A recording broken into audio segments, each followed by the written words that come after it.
Hola, bienvenida a todos y a todos a la primera conferencia de la Escuela Virtual de Familias de Hinojosa del Duque. Mi nombre es Celia, yo soy la educadora de servicios sociales de la zona básica de Hinojosa del Duque y este proyecto está financiado a través del Instituto Provincial de Bienestar Social y la Diputación de Córdoba. Se enmarca dentro de un programa de actividades comunitarias de infancia y familia y ha surgido de la colaboración entre el equipo de servicios sociales con el Ayuntamiento de Hinojosa y gracias también a la implicación de los centros educativos y la AMPA de la localidad, del centro, del Colegio Inmaculada, del Colegio Maestro Jurado, del Instituto Padre Juan Ruiz y del Instituto Jerez y Caballero. Quiero dar las gracias en concreto a las personas de la AMPA que se han implicado de manera muy activa, sobre todo en la difusión, a Angeline, a Manoli, a Marina y a Hassel, ¿vale? Bueno, motivadas por las circunstancias en las que nos encontramos ahora mismo, pues nos animamos a poner en marcha la Escuela de Familia, pero en un formato virtual. Gracias a esto vamos a poder contar con profesionales como Rafa Guerrero, ¿vale? Que hoy nos viene a hablar del desarrollo del cerebro infantil, que lo explica genial a través del modelo pedagógico de 4 cerebros y bueno, también nos va a explicar cómo este desarrollo es fundamental para comprender las necesidades y las demandas, las emociones y los comportamientos de los niños y las niñas. Para quien no lo conozca, Rafa Guerrero es director de Darwin Psicólogo. Yo animo a que lo sigáis en redes sociales, Rafa Guerrero Darwin, porque bueno, es muy activo y tiene muchísimos artículos, vídeos, directos, muchísimas publicaciones. Ahora os cuento, él es licenciado en Psicología Clínica y de la Salud por la Universidad Complutense de Madrid. También es doctor en Educación, experto en Psicología Educativa y en TDAH, trastorno del aprendizaje y problemas de conducta. Autor de varios libros, por ejemplo, Educar en el vínculo, Educación emocional y apego, Cuentos para el desarrollo emocional desde la teoría del apego y otros, ¿no? Cómo estimular el cerebro del niño, entre otros. Y bueno, nada, bienvenidos a todos y a todas. Os voy a dejar con Rafa. Tenemos una hora para que él nos cuente. Va a compartir, como he comentado antes, estas diapositivas con nosotras y con nosotros, y la idea es que a través del chat yo voy a ir recogiendo todas las dudas que vayan saliendo, todas las preguntas que queráis plantearle y al final vamos a poder hacerlo, ¿de acuerdo? Entonces, si os parece, son las 5:05, vamos súper puntuales. ¿Queréis que empecemos ya, Rafa? Yo creo que sí, Celia, vamos a empezar, que si no luego se nos echa el tiempo Vamos encima. a empezar. Yo me comprometo ahí tomando nota de todo lo que aparezca en el chat y ya, ¿vale? Luego te voy contando. Perfecto, muy bien. Bueno, Muchas pues buenas gracias. tardes. Gracias a ti, Celia. Gracias a ti por tu cariñosa presentación y por invitarme a este encuentro. Y bueno, pues encantado de la vida estar aquí Bueno, con vosotros. encantada estamos nosotras y nosotros de poder contar contigo. Bueno, me Bien. encantaría poder estar ahí con vosotros físicamente, pero bueno, pues las circunstancias que estamos desgraciadamente viviendo todos pues nos impiden, ¿no? Los viajes, el contacto y bueno, pues algo de lo que vamos a hablar hoy, ¿no, Celia? Que es Sí. las necesidades, ¿no? del ser humano, las necesidades de la sociabilidad, de las emociones, el desarrollo del cerebro, ¿no? Así que bueno, pues gracias a Celia por su cariñosa invitación y gracias a todos vosotros y vosotras por haberos inscrito en esta escuela, ¿no? Bueno, estáis viendo ahí la presentación que vais a ver es formato imagen, pocas palabras vais a ver, es un poco que os sirva un poco de apoyo a lo que voy a ir comentando en esta horita más o menos que nos comentaba Celia. La idea es que en una horita yo pueda explicar algunas ideas básicas sobre lo que es el desarrollo del cerebro. También es importante que hablemos de cómo se va desarrollando y cómo va creciendo y conectándose esas distintas zonas cerebrales. Por eso ahí veis la imagen de un cerebro dividido en 4 partes, ¿no? Que es el modelo pedagógico que comentaba antes Celia, ¿no? El modelo pedagógico de los 4 cerebros, que lo voy a explicar de una manera muy concreta.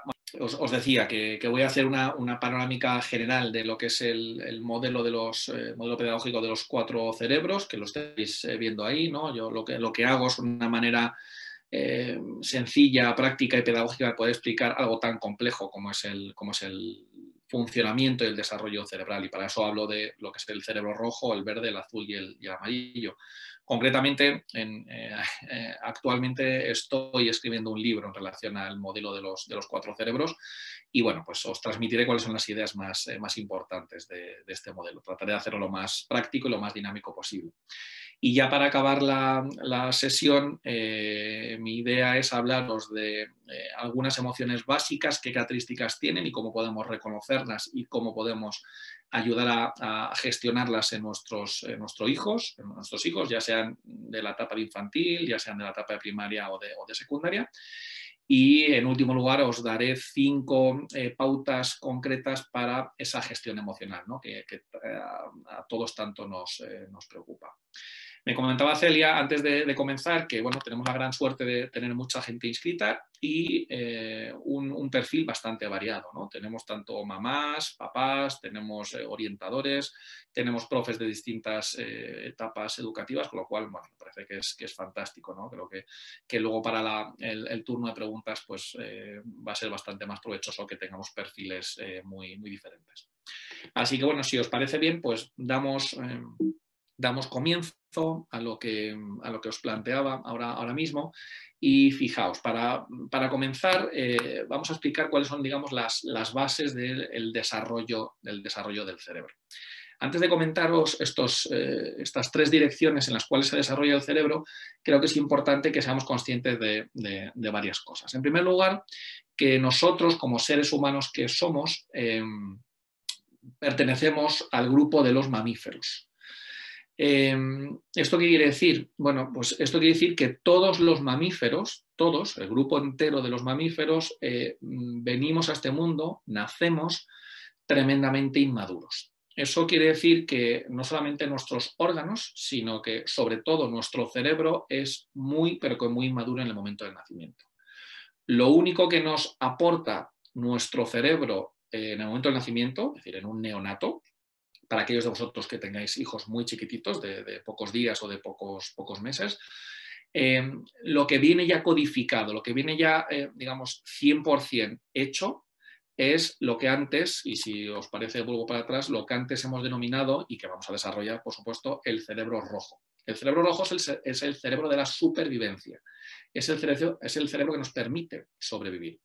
Entonces, en el momento del nacimiento, lo que ya está 100% desarrollado, porque es algo instintivo, es algo que está codificado genéticamente, es el cerebro rojo. Ahora bien, el desarrollo del cerebro, y ya voy hilando con estas 3 direcciones en las cuales se desarrolla el cerebro, una de esas direcciones va siempre de las zonas traseras a las zonas delanteras, ¿no? Es decir, de la parte de aquí atrás, las zonas posteriores del cerebro, a las zonas anteriores. Las zonas posteriores decíamos que son zonas instintivas, es decir, nacemos ya con ellas. No hace falta, imaginaos, que le expliquemos o que un neonato aprenda cómo tiene que respirar. La respiración, que es una cuestión de supervivencia, ya está codificada en el neonato, y eso es cerebro rojo, y por tanto no hace falta que le expliquemos a nuestros neonatos cómo deben respirar. Ya saben respirar. No lo han aprendido porque es algo instintivo. Por tanto, el cerebro rojo es un cerebro instintivo. Ya vamos dando así algunas claves o algunas pautas de lo que son los 4 cerebros. Entonces decíamos que somos mamíferos, el ser humano es un mamífero, y lo que nos caracteriza a nosotros como mamíferos es que nacemos tremendamente inmaduros. Esa inmadurez con la que venimos a este mundo nos convierte en seres dependientes. Y esto quiere decir que no podemos sobrevivir sin la presencia, sin la ayuda y sin al menos una persona que se haga cargo de cubrir nuestras necesidades. Voy a repetir, no necesitamos que nadie nos enseñe a respirar y no necesitamos que nadie nos ayude a respirar, salvo que exista algún problema respiratorio. Pero en principio esto es innato.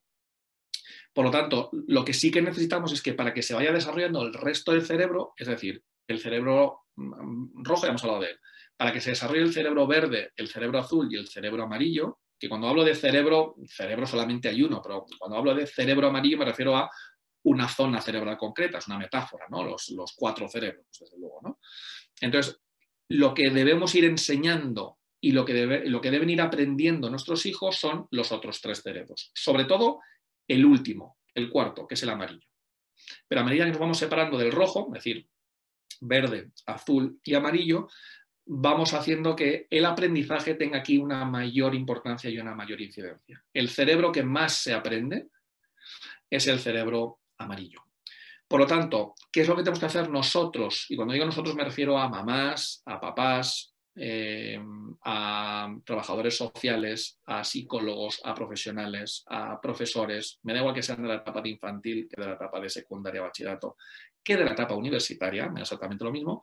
Lo que tenemos que hacer es cubrir las necesidades de nuestros alumnos y lo que tenemos que hacer es ayudar a que este cerebrito, que decíamos que venimos con él de una manera muy, muy, muy madura, que este cerebrito poquito a poco vaya creciendo en tamaño, pero sobre todo que se vayan conectando sus neuronas, que vayan conectando las distintas zonas cerebrales, que se vaya conectando el rojo con el verde con el azul y el azul con el amarillo. Y por tanto vayamos estableciendo, vayamos creando, mejor dicho, una carretera que una el rojo con el amarillo.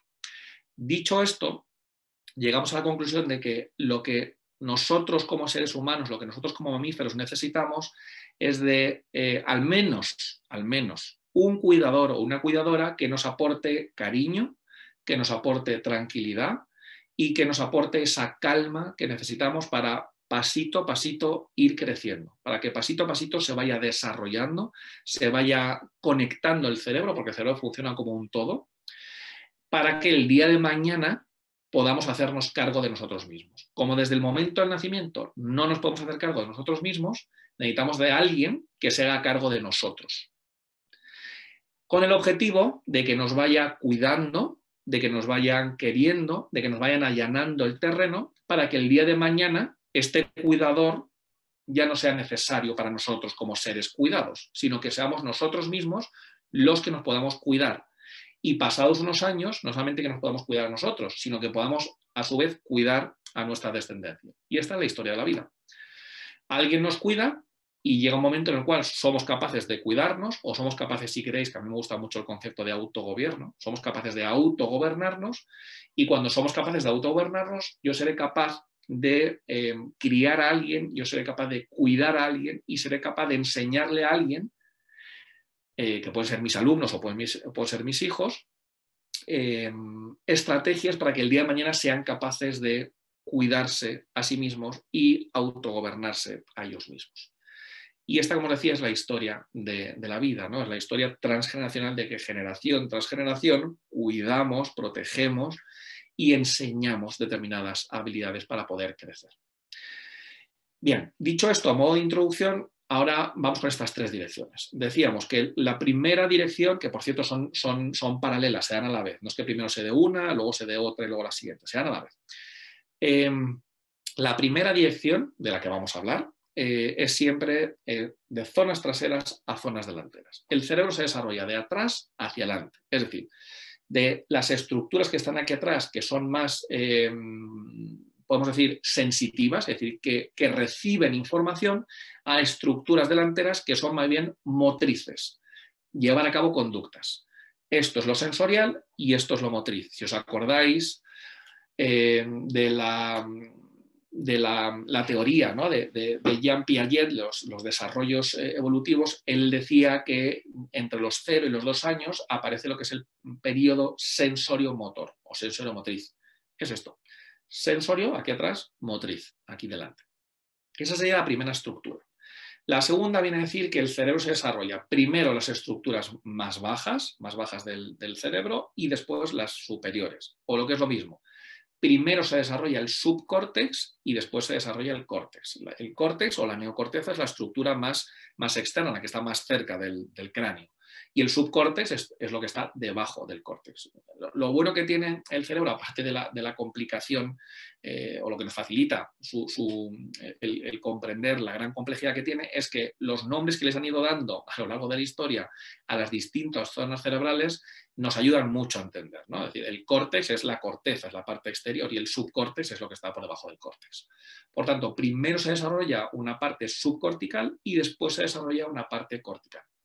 Y en tercer y último lugar, puedo repetir, estas tres estructuras se dan de manera simultánea, decimos que el cerebro se desarrolla primero el hemisferio derecho y después el hemisferio izquierdo. Sabéis que el cerebro está dividido en dos hemisferios, en dos grandes zonas, que lo separan la fisura interhemisférica. La fisura interhemisférica es un surco que tenemos justo aquí en el centro que divide el izquierdo del derecho. Bien, lo primero que se desarrolla en el ser humano es el hemisferio derecho, que es el hemisferio del vínculo, es el hemisferio del apego, es el hemisferio de la emoción.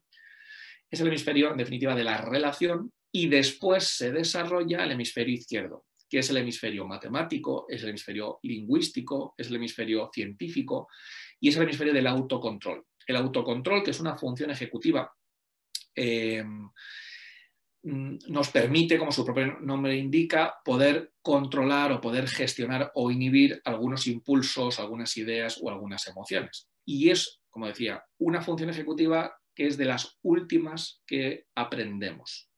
Y fijaos, subrayo, aprendemos. Igual que la respiración, igual que el instinto de hambre, igual que el instinto de supervivencia, igual que la necesidad de dormir y de hidratarnos, es algo que no se aprende, es algo instintivo, es algo que recibimos tanto nosotros como el resto de mamíferos, como los reptiles. Ahora decimos que la estructura que tiene que ver con el cerebro amarillo, que es el último cerebro que vamos a explicar, esa estructura se aprende. Y ahí en el cerebro amarillo ubicamos todas las funciones ejecutivas. ¿Qué es esto de funciones ejecutivas? Bueno, pues las funciones ejecutivas son aquellas características que nos permiten ir al futuro. Por ejemplo, yo me concentro en esta escuela de familias porque de lo que aquí estamos contando es posible que yo pueda sacar algo interesante para el futuro. Yo me planifico de cara al futuro. Yo controlo mis impulsos de cara a mantener esta relación o mantener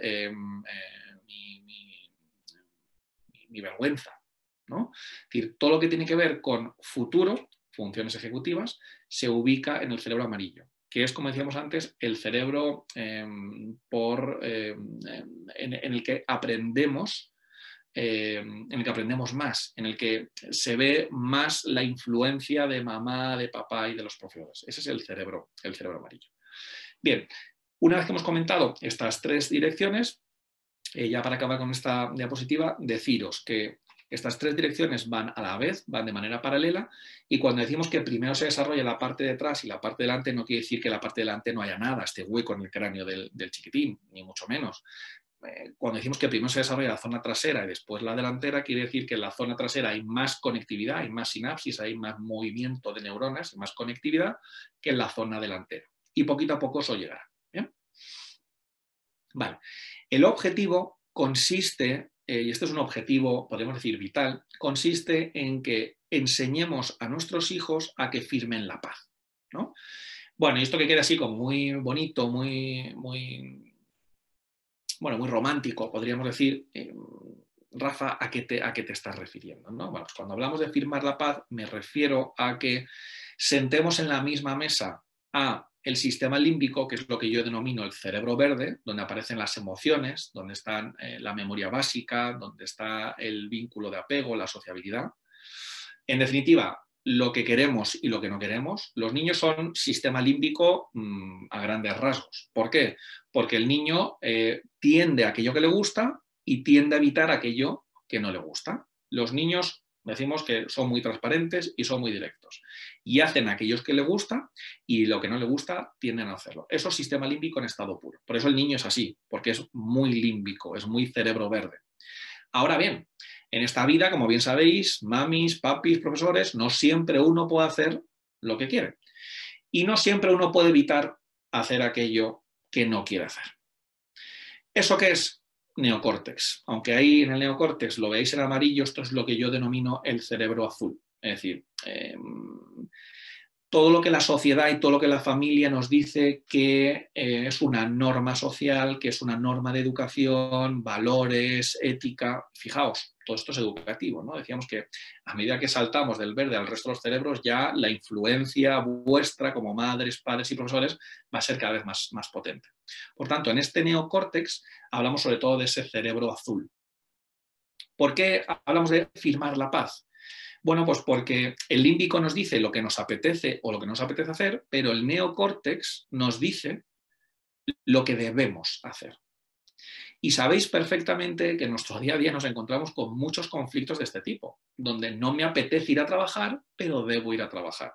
Donde me tomaría la tarta que está en la nevera, pero no debo tomármela porque acabo de empezar un régimen. Y esto es lo que yo llamo el firmar la paz. Que seamos conscientes y que hagamos conscientes a nuestros niños de que entiendo perfectamente que no te apetezca ir al dentista, pero es importante o debemos ir al dentista. Y ese es el conflicto. Y los niños no van a entender esto. Pero a base de la educación van a ir poquito a poco integrando esa parte racional, integrando esa parte de cerebro azul en lo que ellos ya han venido de serie a este mundo, que es el cerebro verde. No hace falta que les expliquemos a nuestros niños a que expresen la emoción de alegría. Ellos cuando están alegres lo expresan de manera natural. No hace falta que les digamos qué caras tienen que poner cuando sienten miedo, cuando sienten rabia, cuando sienten vergüenza. No, no hace falta. Eso ya viene de serie. Eso es innato. Ahora, lo que sí que hay que enseñarles son estrategias para reconocer las emociones y estrategias para regular esas emociones. Por eso, alguien en el cerebro, alguien metafóricamente, entre comillas, desde luego, se tiene que encargar de ayudar a firmar la paz. Porque claro, el límbico del niño está diciendo no me apetece estudiar el examen de sociales. Niño, poneos de sexto de primaria. No me apetece estudiar el examen de sociales de mañana. Eso se lo dice su límbico. ¿Por qué? Porque el profesor de sociales no me gusta, no me cae bien y la materia no me gusta nada. Pero su neocórtex, su cerebro azul, le dice, chico, me parece muy bien, pero mañana tienes examen, debes estudiar, porque si no, mamá y papá se van a enfadar contigo, porque si no, vas a tener que volver a estudiártelo, porque si no, el profesor o la profesora se van a molestar, que ya es la recuperación del examen de sociales. Y por tanto se crea ese dilema, que esto es lo que yo llamo firmar la paz, donde hay que llegar a un acuerdo entre no quiero estudiar, pero debo estudiar. Entonces, como os decía, tiene que aparecer alguien en el medio que ejerza de juez y que se encargue de sentarlos en la mesa al cerebro verde y al cerebro azul y decir, vamos a ver, ¿qué pasa? Verde, ¿qué tienes que decir? Azul, ¿qué tienes que decir? Pues ahora hay que tomar una decisión. Y es alguien que es muy sensible, muy sensato, tanto con uno como con otro, y este alguien se llama cerebro amarillo, funciones ejecutivas. Por eso quien ejerce de cerebro amarillo es alguien calmado, es alguien tranquilo, es alguien empático y es alguien que deja hablar a uno, deja hablar a otro y toma la decisión que mejor convenga. Que mejor convenga. Ahora, esto, que nosotros como adultos lo vemos suficientemente claro y lo entendemos, esto es algo que se tiene que ir explicando día a día a nuestros hijos. El neonato, el niño de 3, de 4 años, esto no lo entiende. Y hay que trabajarlo mucho con ellos. Porque fijaos, el que sienta en la mesa al verde y al azul no es otro que el amarillo, que es el último cerebro que se desarrolla. ¿Cuándo?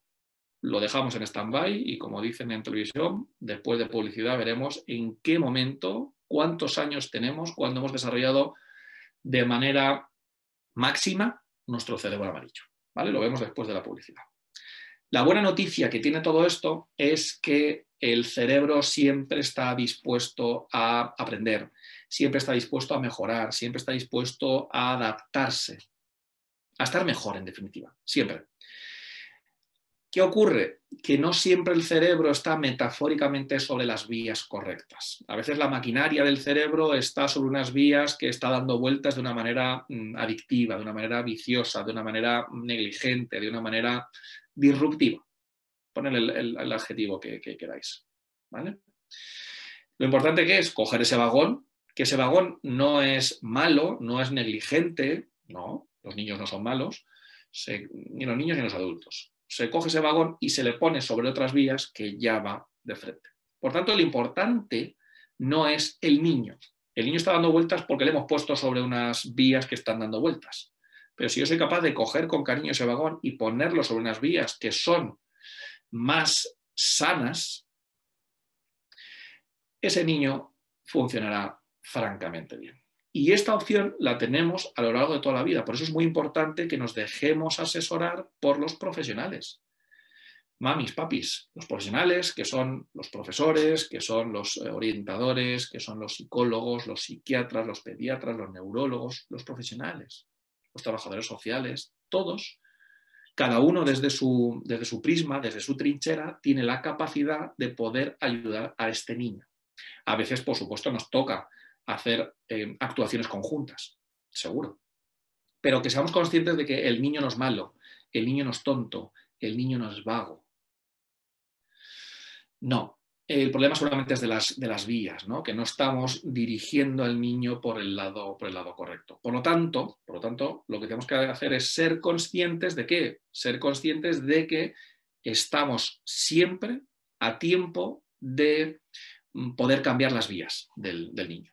Bien, dicho esto, sí, a modo de introducción, lo que vamos a hacer ahora es entrar en el modelo pedagógico de los 4 cerebros, ¿vale? Bien, como os decía antes, esto es una metáfora, es un modelo pedagógico para que algo tan complejo y de lo que sabemos tan poco, que es verdad que en las últimas décadas hemos avanzado mucho en los conocimientos sobre el funcionamiento y el desarrollo cerebral, intentar hacer de algo tan complejo algo lo más sencillo posible. Sin faltar a la verdad, por supuesto, ¿no? Entonces, por eso desarrollé hace un par de años el modelo pedagógico de los 4 cerebros. De lo que se trata, y voy a repetir y recuperar alguna idea que ya os he transmitido, de lo que se trata es de coger este cerebro, coger este encéfalo y dividirlo en 4 grandes zonas. No es que tengamos 4 cerebros, solo tenemos un cerebro, evidentemente, pero lo dividimos en 4 grandes zonas que yo llamo 4 cerebros, ¿vale? Bien. Vamos a ir viendo ahora cada uno de ellos. Hemos dicho que el cerebro, luego para atrás, se desarrolla de la parte trasera a la parte delantera. Por lo tanto, el primer cerebro que se desarrolla es el rojo, luego viene el verde, luego viene el azul y en último lugar viene el amarillo, que aún mantenemos, aún seguimos en la publicidad, porque aún no hemos dicho cuándo acaba por desarrollarse este cerebro de manera global, ¿vale? El último cerebro que se desarrolla es el amarillo. Bien, el primer cerebro tiene que ver con el cerebro rojo. Este es el cerebro de la supervivencia, este es el cerebro de los instintos, este es el cerebro de las necesidades físicas. Es un cerebro que, como todos, tiende al equilibrio. El ser humano, el animal, me da igual, el primate, que la hormiga, que el reptil, que el cocodrilo que estáis viendo, todos tendemos al equilibrio. ¿Eso qué quiere decir? Que cuando estamos en equilibrio nos sentimos bien, pero cuando se rompe ese equilibrio, nos sentimos mal. Si la ruptura de equilibrio es muy poquito, nos sentimos un poco mal, pero si la ruptura de equilibrio es muy grande, nos sentimos muy mal. Os pongo un ejemplo muy sencillo, la sed. Cuando tenemos un poquito de hambre, se pasa mal, pero tener muchísima hambre se pasa fatal. Cuanto más lejos estemos del equilibrio, mayor va a ser el dolor, mayor va a ser el sufrimiento y mayor va a ser la necesidad de recuperar cuanto antes ese equilibrio perdido. Es decir, siguiendo con el ejemplo, beber agua. Y donde digo beber agua me refiero también a cualquier necesidad fisiológica.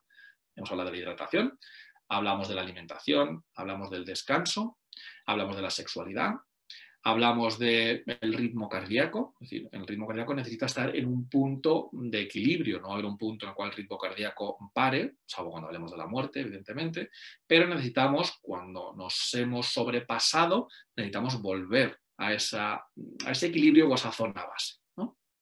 Bien, este cerebro, que también en otros modelos se le llama cerebro reptiliano, tiene que ver con los reptiles. ¿Por qué? Porque a ver, salga por ahí un micrófono que no sé si es duda o despiste. Bueno, decía que el cerebro rojo tiene que ver con los reptiles. Cada vez que nuestro cerebro rojo se activa es porque algo de nuestra supervivencia está en juego, una situación de mucho peligro. De hecho, lesiones o tumores, golpes muy importantes a la altura del tronco, del cerebro rojo, implican riesgo de muerte, ¿vale? Un tumor en cualquiera de las 2 grandes estructuras que forman el cerebro rojo, que es el tronco encefálico y el cerebelo, un tumor, una lesión, un traumatismo, algo grave, una sección, ¿no? En cualquiera de esas 2 zonas que conforman el cerebro rojo, implica peligro. Peligro, la supervivencia se pone en riesgo, ¿de acuerdo?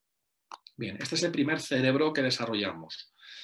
Un neonato es en esencia, si me permitís, un reptil, es decir, es un conjunto de necesidades fisiológicas, necesidades físicas, que las expresa para que ese cuidador o esos cuidadores se encarguen de conectar con su necesidad y le cubran esa necesidad. Fijaos, a modo de, bueno, de propuesta o idea para que le demos una vuelta. Las funciones que tiene este cerebro rojo, este cerebro reptiliano, son de ataque, de huida o de parálisis. Decíamos que en el momento en que mi cerebro rojo percibe que mi vida corre peligro, porque hay un coche que está a punto de atropellarme, una de dos, yo ataco, yo huyo o yo me quedo paralizado. En función del estímulo, en función de la situación y en función de la persona, por supuesto, pondremos en marcha una de estas reacciones. No vamos a atacar cuando un coche se nos echa encima, no tendría ningún sentido. Si acaso huimos o si acaso nos quedamos paralizados, porque es tal la tensión que a veces nos quedamos paralizados. Bien. Cuando hablamos del castigo, y yo le pregunto a los profes y a las mamás y a los papás que por qué castigamos, muchas veces me decís que castigáis porque queréis que vuestros hijos y vuestros alumnos aprendan. Bien, está bien.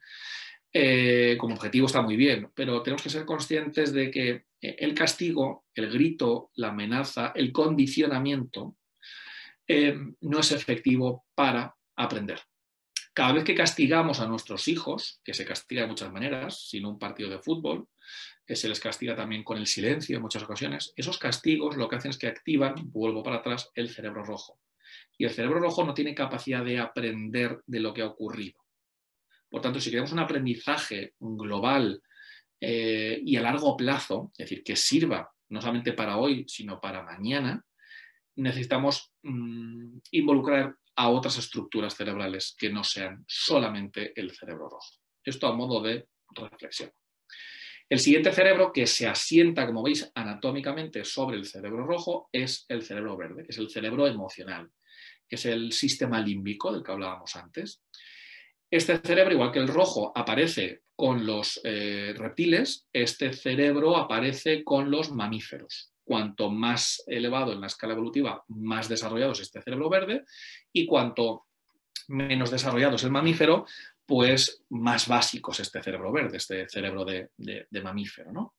Bien, ¿qué nos encontramos en este cerebro verde? Sobre todo es aquí donde nace la emoción. Por eso decimos que si decíamos que este es el cerebro de los mamíferos, bueno, ¿vale? Si es el cerebro de los mamíferos, solamente los mamíferos disponemos de emociones. Solo los mamíferos disponemos de emociones. El reptil no se siente triste, el reptil no siente rabia. El reptil reacciona en base a estímulo-respuesta, pero no se siente triste. Los que nos sentimos tristes, alegres, somos los mamíferos. ¿Podríamos decir que una rata siente vergüenza? Pues seguramente no. ¿Por qué? Pues por lo que estamos diciendo, es decir, todos los mamíferos, las ratas son mamíferos, tenemos sistema límbico, pero a medida que vamos escalando en esa pirámide evolutiva, todo esto se va limando y se va especializando mucho más. El ser humano dispone de vergüenza, pero las ratas no sienten vergüenza, a pesar de que la vergüenza sea una emoción. Bien, este es el mamífero, por tanto, este es el cerebro de los mamíferos y este es el cerebro de las emociones. Este es el cerebro de la sociabilidad, del conectarnos, del reunirnos. Los mamíferos vivimos en manada. Los reptiles no viven en manada. Nosotros, como mamíferos, vivimos en manada. Nos socializamos en manada, cazamos en manada. Este es el cerebro verde. Dentro del cerebro verde nos encontramos con esa estructura que estáis viendo ahí de color rosa, que son las famosas amígdalas cerebrales. No las confundáis con las amígdalas que nos han quitado cuando éramos pequeños, algunos de nosotros. Estas son amígdalas cerebrales. Esa estructura que estáis viendo ahí pertenece al cerebro verde, como estamos diciendo, y lo que ocurre es que cada vez que sentimos una emoción desagradable, miedo, rabia, tristeza, vergüenza, culpa, esa amígdala cerebral hace así, se hiperactiva y empieza a lanzar adrenalina y empieza a lanzar cortisol, que son dos sustancias cerebrales que se liberan cuando sentimos una emoción desagradable. Amígdalas cerebrales, emoción desagradable. Luego hablaremos un poquito de ellas. Ahora bien, ¿qué ocurre si yo cojo un mamífero? Ya hemos hablado de las ratas. Si yo cojo un mamífero y le extirpo, le corto, le secciono este cerebro verde. o estas amígdalas cerebrales? Pues que estamos dejando al mamífero sin la posibilidad de recibir emociones. ¿Esto qué implica? Esto implica que las probabilidades de tu supervivencia disminuyen. Porque claro, si la rata ve un gato y no siente miedo ante el gato, peligro, peligro. Y cuando se le extirpa las amígdalas a una rata, no siente miedo ante la presencia de algo potencialmente peligroso para ella, como puede ser un gato. Por lo tanto, la probabilidad de morir aumenta y la probabilidad de sobrevivir disminuye. Por eso las amígdalas cerebrales, en cuyo lugar aparece la emoción desagradable, son fundamentales para la supervivencia. Fundamentales. Luego hablaremos un poquito de emociones. Pasamos al siguiente cerebro, que sería el cerebro azul, ¿vale?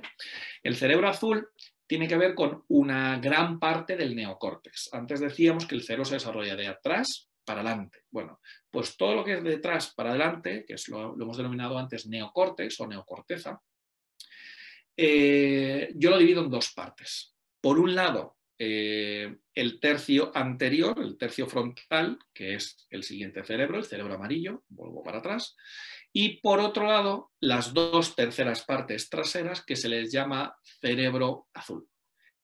¿Qué ubicamos en el cerebro azul? Que por cierto es el cerebro de los primates, ya no de los mamíferos, de los primates, ya vamos escalando, ¿no? en esa pirámide evolutiva. Bueno, lo que encontramos en el cerebro azul sobre todo es algo muy influenciable por la educación, que es la memoria, que es la percepción, ¿sí? Y sobre todo pensamientos, ideas. Todo esto está muy influenciado por dónde el niño se esté desarrollando, en qué familia, cómo es mamá, cómo es papá, el colegio, los profesores, y en función de eso tendrá unos valores o tendrá otros. Por supuesto, también el contacto que los niños tienen con otros niños, el contacto entre iguales, fundamental. Por tanto, todo lo perceptivo, que hemos dicho, lo perceptivo está aquí atrás, todo lo que tiene que ver con pensamiento está ahí codificado, y la memoria, ¿no? Cuando hablamos de la memoria a largo plazo, bueno, pues la memoria a largo plazo está codificada en ese cerebro azul. Y el último cerebro, que es el cerebro que más se aprende, el más flexible y por tanto, el más inmaduro en el momento del nacimiento, fijaos, este cerebro amarillo en un neonato está prácticamente vacío, es decir, no hay prácticamente ninguna conexión. El cerebro azul, perdón, el cerebro amarillo podemos decir que debuta de una manera mínima en torno al año, año y medio. Un neonato, un bebé de 6 meses, apenas tiene cerebro amarillo, apenas hay conexión en su cerebro amarillo. El cerebro amarillo decíamos que son las funciones ejecutivas, es decir, ¿qué concentración va a tener un neonato? Ninguna. ¿Qué capacidad de planificación de ir al futuro va a tener un neonato? Ninguna. ¿Qué capacidad de decir cuántos son 2 más 3 va a tener? Ninguna. ¿Qué capacidad de control de los impulsos? Ninguna. El neonato, cuando su cerebro rojo le dice tengo hambre y está en su cunita, rompe a llorar. ¿Por qué? Porque aunque no es consciente, sabe que la única manera de ser atendido es llorando. Y fijaos, en ningún momento el neonato que tiene 15 días o el bebé que tiene 4 meses se le ocurre pensar, son las 4 de la madrugada, vaya faena que yo me ponga a llorar ahora, que mi padre mañana tiene que trabajar y mi madre tiene una presentación muy importante. No se le ocurre. Además es que ni le interesa, porque el neonato, el bebé, está tan centrado en sí mismo porque su vida está en juego. Es tan inmaduro, es tan dependiente que su vida está muy en juego. Los primeros días, los primeros meses y los primeros años son fundamentales. Por tanto, el cerebro amarillo es, si me apuráis, inexistente en los primeros días, los primeros meses. Hasta el año y medio no empieza a debutar mínimamente ese cerebro amarillo. Ahora sí, volvemos de la publicidad y ahora os digo que el cerebro se desarrolla de manera plena y alcanza su madurez, es decir, rojo con verde, con azul, con amarillo, se desarrolla y llega a su punto álgido, su punto máximo de desarrollo, en torno a los 25 años.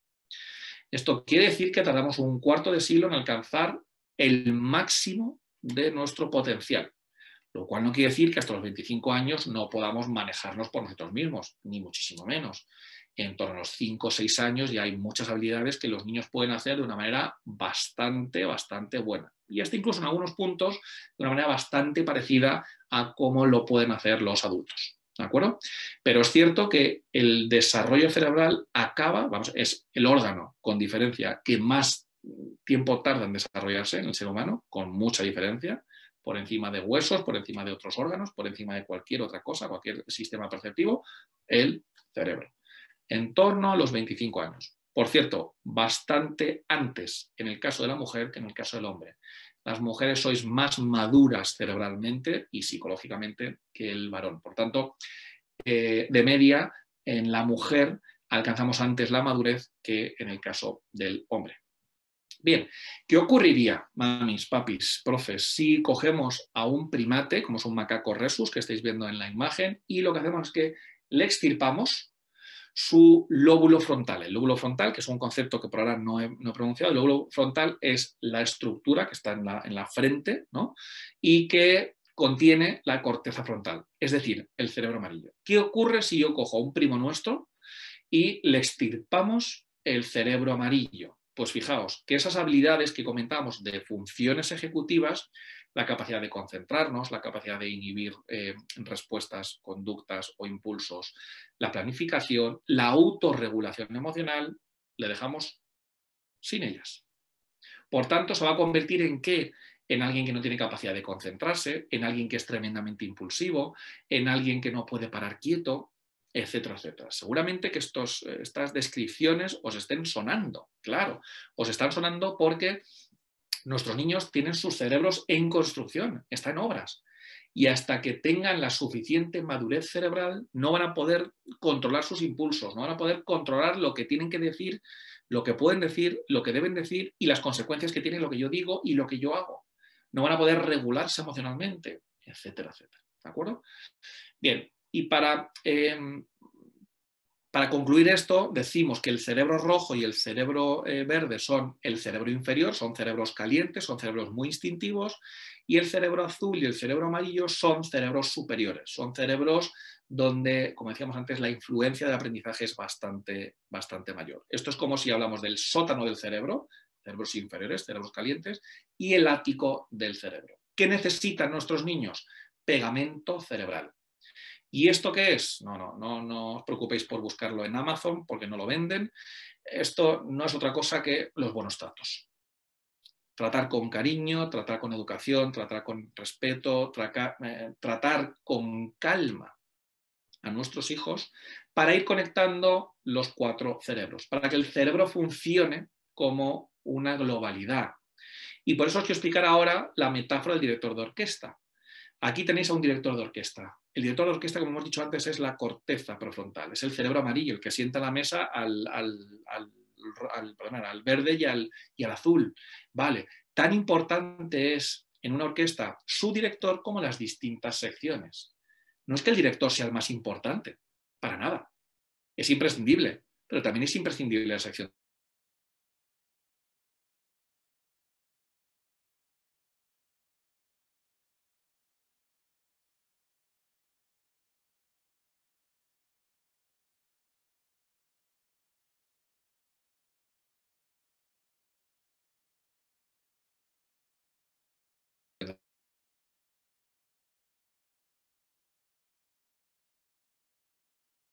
Debería sonar. Y por tanto, todo.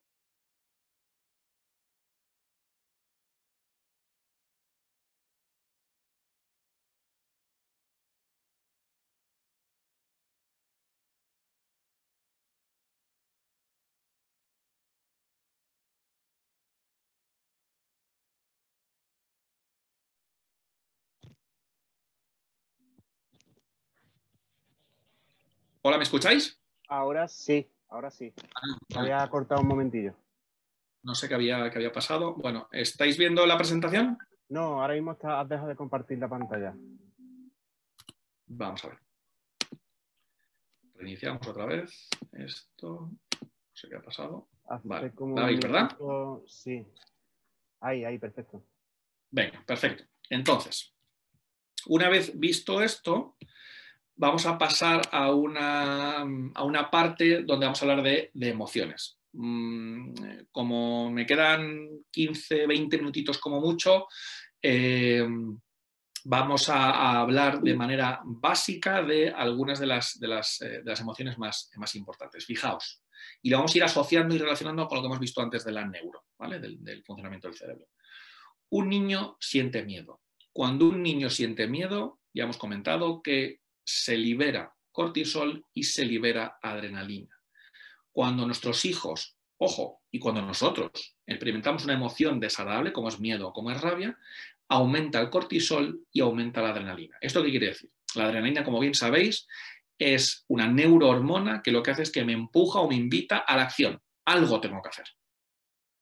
Y el cortisol se ubica en cerebro amarillo, aquí en corteza prefrontal, y me impide pensar. Por eso, cuando sentimos mucho miedo, no podemos pensar. Y lo único que hacemos es actuar, como decimos, como pollo sin cabeza. Bien, ¿qué podemos hacer para ayudar a nuestros hijos a gestionar su miedo? Pues todo lo contrario que ocurre cada vez que sienten miedo. Es decir, vamos a tratar de reducir el cortisol, vamos a tratar de reducir la adrenalina y vamos a aumentar la oxitocina. La oxitocina es la hormona del vínculo, es la hormona del amor, que llaman. Cada vez que yo me vinculo contigo, cada vez que yo te entiendo, cada vez que yo te abrazo, cada vez que yo conecto contigo, tus niveles de cortisol y de adrenalina bajan. Por tanto, ¿qué puedo hacer para reducir el miedo en mi hijo? Me da igual que sea adolescente, que sea un chiquitín de 25 días, que sea un bebé de 7 meses. Me da igual. Lo que debo hacer es conectar con él, entenderle, legitimar su emoción, permitírsela. Todo lo que va a implicar que yo me vincule con él. Que estemos, como decíamos antes con el director de orquesta, que estemos en el mismo equipo. No es un ¡buah! Ya estás otra vez llorando. Qué pesado que eres. Si es que otra vez igual, ¿no? Todo lo contrario, conectar con él. Ojo, esto no quiere decir que todo lo que hagan nuestros niños esté bien. Una cosa es que yo conecte con su persona y que yo legitime su persona, y otra cosa bien diferente es que yo le critique o le señale una conducta que ha llevado a cabo. Eso son cosas bien diferentes. Bien, fijaos, la rabia. La rabia es otra emoción básica. ¿Qué ocurre cuando sentimos rabia? Pues que la emoción es muy intensa, el cerebro verde es muy intenso y el cerebro amarillo está muy por debajo. Por tanto, el cerebro amarillo, el director de orquesta, no se puede hacer cargo de tanta rabia, de tanta emoción que hay.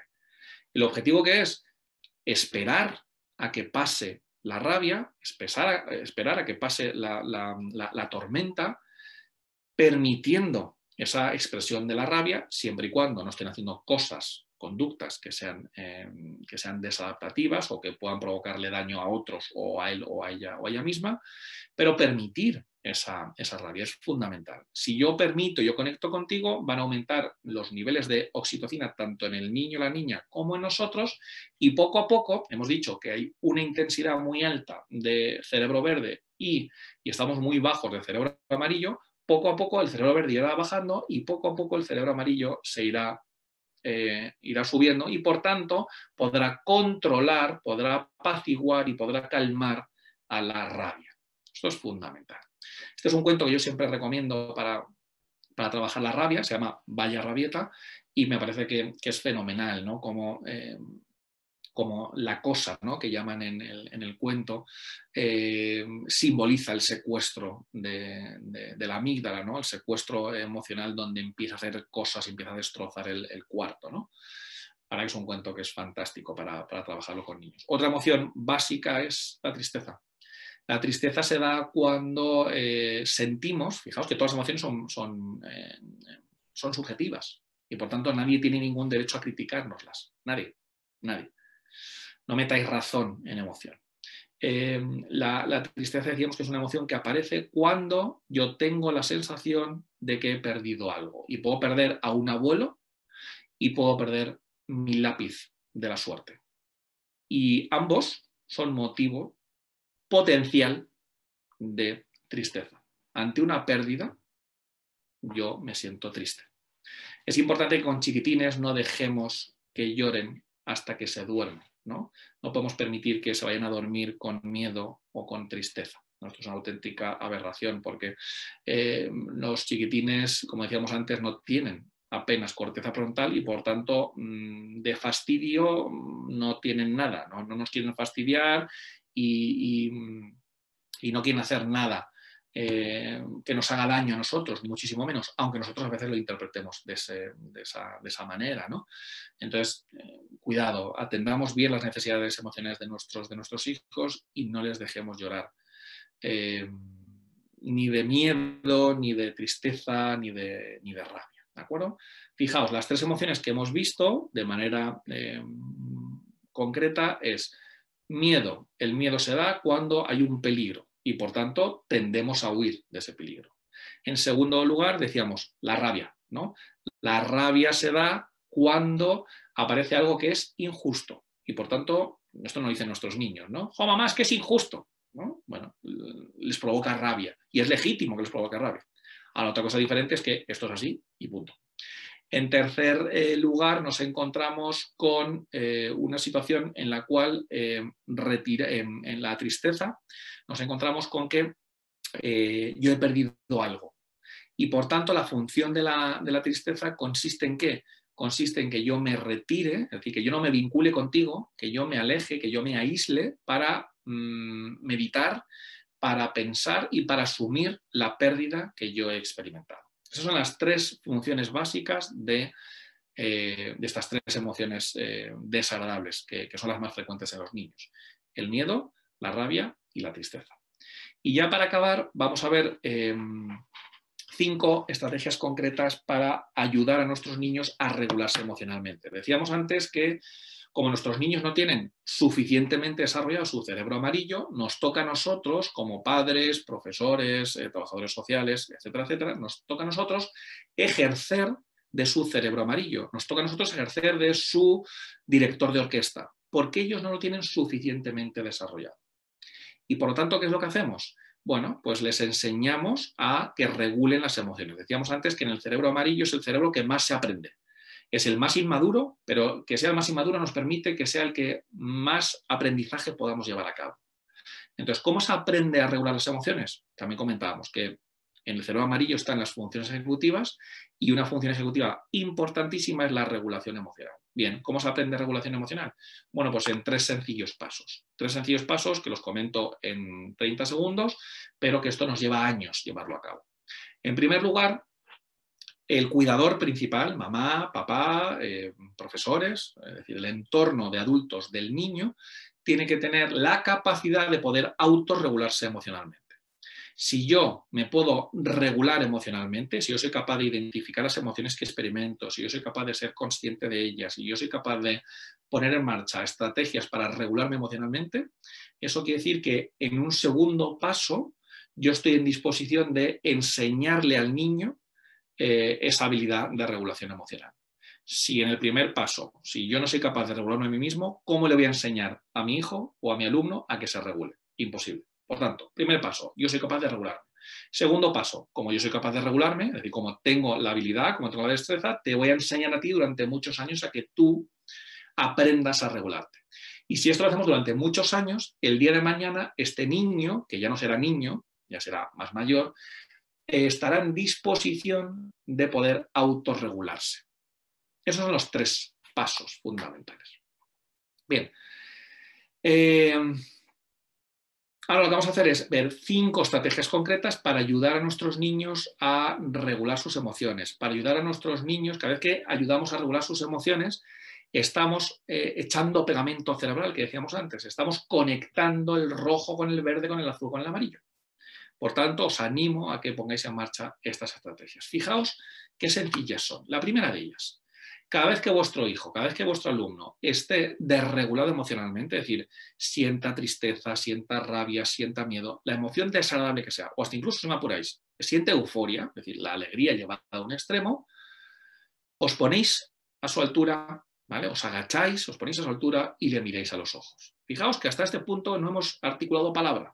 No he dicho aún absolutamente nada, pero el simple hecho de que me agache, me ponga a su altura y le mire a los ojos, ya estamos cumpliendo con la necesidad de ser visto. ya le estoy viendo, ya estoy entendiendo que está muy triste, ya estoy entendiendo, ya estoy conectando con su emoción de miedo, ya le estoy viendo. Y eso es un requisito imprescindible, como decíamos antes, para firmar la paz.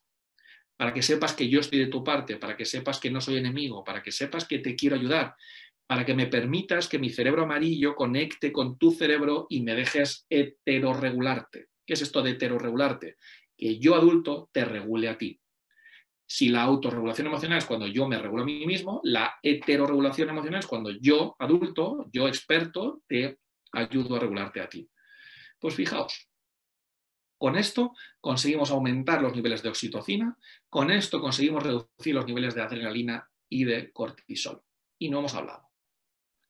En un primer momento, para poder dominar a la emoción, es fundamental que conectemos con nuestros hijos y que conectemos con sus emociones. Y a partir de ahí, cuando ya hayamos conseguido devolverles al equilibrio mediante la mirada, mediante el abrazo, mediante el tacto y mediante enseñarles y demostrarles tranquilidad y calma, poquito a poco alcanzarán el equilibrio. Y cuando alcancen el equilibrio ya podemos buscar soluciones. Mientras tanto, no. Pero el primero que tiene que estar calmado soy yo. Si yo lo que hago es, vamos a ver, venga, siéntate y... Vamos mal. Porque lo único que estoy haciendo es echar leña al fuego. Estoy echando leña al fuego a su cerebro rojo y a su cerebro verde. Es decir, a su sótano cerebral. Y por tanto, si hay fuego y yo echo leña, más fuego. Más fuego. ¿Vale? Bien. Lo segundo tiene que ver con algo que ya hemos comentado. La gran importancia que tiene legitimar todas y cada una de las emociones que experimentan nuestros hijos. Cuando un adulto dice, bueno, ya estás otra vez enfadado, pues chico, no lo entiendo. Otra vez igual. Madre mía, siempre con la misma cantinela. Bueno, nuestros hijos, igual que nosotros, tenemos siempre el derecho de estar enfadados, siempre el derecho de estar tristes. Ya nos gustaría no estar así, pero el caso es que la emoción se da en una parte del cerebro, que es el cerebro verde, sobre la cual no tenemos control en la aparición de la emoción. Luego podemos aprender a regularla, vale. Pero es importante que legitimemos todas y cada una de las emociones que experimentan nuestros hijos y alumnos. La tercera tiene que ver con la mirada incondicional. ¿Qué es esto de mirar incondicionalmente? Mirar incondicionalmente tiene que ver con que aceptemos en el 100% de los casos las emociones y a la persona de nuestro hijo, de nuestro alumno, aunque por otro lado podemos criticar y podemos señalar las acciones que han llevado a cabo. Es decir, tú has podido no esforzarte en un examen, en una tarea, lo cual no te hace ser un vago. Te has confiado, no te has esforzado lo suficiente, pero esta descripción de la conducta no te convierte en un vago. Bajo mi punto de vista, no creo que existan ni niños vagos, ni tontos, ni maleducados. Existen conductas de poco esfuerzo, existen conductas inadecuadas, existen conductas poco afortunadas, donde falta el respeto a un compañero, bien. Pero la mirada incondicional es aquella mirada que no juzga al niño, no lo juzga como persona, son personas y no debemos juzgarlos. Lo que sí que debemos hacer es enseñarles poco a poco a que se hagan cargo de sus conductas. Es decir, que si tú has hecho algo que está mal, poco a poco yo te tengo que enseñar a que des la cara y a que pidas perdón a tu amigo por la conducta que has llevado a cabo. Pero no eres malo por no compartir, no eres un egoísta por no compartir, sino que tenemos que empezar a aprender a compartir, porque somos seres sociales y vivimos en sociedad y por tanto trabajamos como equipo y vivimos en familia, en manada, ¿no? Entonces la mirada incondicional es aquella mirada que no juzga, pero sí que responsabiliza. Y creo que esto es fundamental. No juzgar a nuestros niños, pero sí ir poco a poco responsabilizándoles de lo que hacen. Cuando mi hijo pequeño se da un golpe con la pata de la mesa o con el pico de un armario, yo no puedo, o no debo, mejor dicho, responsabilizar ni al armario ni a la mesa. Tampoco voy a decir, oh, hijo mío, qué torpe que eres. Siempre igual, hijo, te das cada golpe, qué torpe, hijo, vete con más cuidado, anda. Ni una cosa ni otra. ¿En qué consiste? Consiste en conectar con él, en comprender el daño que se ha hecho, pero en decirle que es su responsabilidad. Mala pata, nunca mejor dicho, mala pata, pero hay que ir con cuidado. Yo te atiendo, yo te cuido, yo conecto contigo, no te etiqueto, te miro incondicionalmente, no te convierte en torpe lo que has hecho, ¿no? Tampoco convierte la mesa en mala, ni el armario en mala baba, pero te tengo que responsabilizar y te tienes que hacer cargo poquito a poco de lo que tú haces y de lo que tú dices. En cuarto lugar, es fundamental que nos hagamos cargo del mundo emocional de nuestros hijos. Aquí veis una imagen, ¿no?, de Atlas en la mitología griega, y Atlas lo que hacía es que se echaba el mundo a las espaldas. Esto es lo que tenemos que hacer nosotros con nuestros hijos, echarnos el mundo de nuestros hijos a nuestras espaldas, ¿vale? Es decir, esto es lo que antes denominábamos ejercer de corteza prefrontal, ejercer de su director de orquesta, porque su director de orquesta aún es muy inmaduro. Aún le quedan muchos meses y muchos años para que se vaya pudiendo hacer cargo de algunas cosas. Por tanto, vamos a hacernos cargo del mundo emocional de nuestros hijos. Y en quinto y último lugar, y ya con esto acabamos, es muy importante, y los que ya me seguís y me conocéis sabéis que le doy muchísima importancia a las narrativas, es decir, a las explicaciones que les damos a nuestros hijos. La manera en la cual interpretamos y damos explicaciones a nuestros hijos de lo que ocurre en el mundo, ¿vale? Es decir, la situación de pandemia que estamos experimentando y de lo que ocurre en su cuerpo, el dolor en ese dedo meñique con el golpe que te has dado al pasar al lado de la pata de la mesa, o la tristeza que sientes porque te has enterado que tu mejor amigo se va a cambiar de colegio. Esa narrativa, esa explicación es fundamental. Es fundamental. Tenemos que dar narrativas que sean coherentes con lo que estamos viviendo y narrativas que empoderen a nuestros hijos. Fijaos, a mí siempre me ha llamado mucho la atención la etiqueta que se les ha puesto en muchísimos cuentos a los lobos. Los lobos son malos por definición, ¿no? Porque en muchos cuentos los lobos son malos. Fijaos, si somos capaces de hacer una contranarrativa, es decir, de ir en contra de lo que la sociedad nos dice de los lobos, por seguir con el ejemplo, le estamos dando un mensaje desde nuestro cerebro amarillo a su cerebro amarillo y a su cerebro azul que puede romper un poco con lo que nosotros queremos que ellos aprendan, ¿no? Y entonces decirles que no es que el lobo sea malo, sino que el lobo tiene hambre, eso permite que ellos entiendan una manera diferente. No digo que sea ni mejor ni peor, para mí creo que es bastante más adaptativa, ¿no? Pero bueno, me parece respetable. Una manera diferente de entender la realidad. En los cuentos se dice que el lobo, como es malo, se come a Caperucita. Y si somos capaces de darle la explicación, el cuento no cambia, el cuento es el mismo, pero si yo soy capaz de explicarle a mi hijo, a pesar de que lo que cuente el cuento, nunca mejor dicho, que el lobo no es que sea malo, sino que tiene hambre, bueno, pues le estoy dando una narrativa que bajo mi punto de vista es más coherente, ¿no? Y que no le pone una cruz al lobo. No le pone la etiqueta de malo. Simplemente que, igual que, cariño, tú tienes hambre, pues los lobos también tienen hambre y entonces necesitan comer.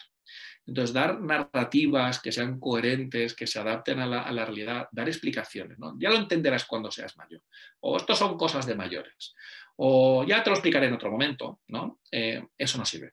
Eso no sirve. Hay que dar explicaciones que sean adecuadas a la edad, a la persona y a la sensibilidad de cada uno de nuestros hijos. Fundamental el que hagamos narrativas adecuadas y coherentes, ¿no? Y ya para acabar con este punto, este verano pasado, no, el anterior, recuerdo que estaba en la piscina de niños pequeños con mis hijos y mis hijos son pequeños y se acercó un chiquitín, pues más o menos de la edad que estáis viendo ahí, de 3 añitos, 4 añitos, una cosa así, y entonces, bueno, pues ya sabéis como que los niños no tienen ningún problema para socializarse, ¿no? No tienen ninguna vergüenza, y entonces entró directamente a la piscina y directamente nos dijo a mi hijo y a mí, hola, me llamo Luis, dice, pero me puedes llamar Luis el travieso, porque soy muy travieso, ¿no? Bueno, fijaos, un chiquitín no tiene la capacidad con sus cerebros de ático, ¿no? Con su cerebro azul y su cerebro amarillo, de llegar a la conclusión de que a partir de ahora me vais a llamar todos Luis el travieso porque soy muy travieso. No, eso viene de fuera.